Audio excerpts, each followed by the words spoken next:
ఈ stardom junior ఎన్టీఆర్కి వచ్చి ఉండకపోతే ఆ ఫ్యామిలీ మిమ్మల్ని అంత ఓన్ చేసుకుని ఉండేదా?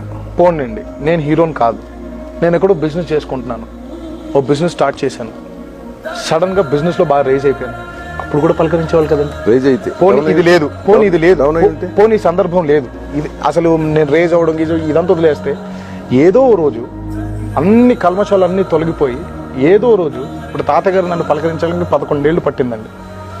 మేబీ మా బాబాయిలు, మేబీ మా అత్తలు కానివ్వండి, మా పిన్నులు కానివ్వండి, వాళ్ళకు కూడా పలకరించడానికి టైం పట్టేదేమో.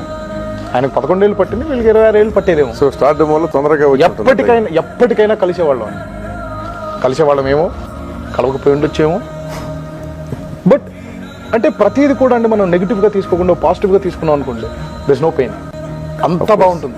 ఎవరి మీద మనకు కోపం, నాకు ఇప్పటికీ చెప్తున్నాను, ఇది అనుభవాన్ని బట్టి వచ్చింది. ఏమో మరి ఫేట్, డెస్టినీ అంటాం.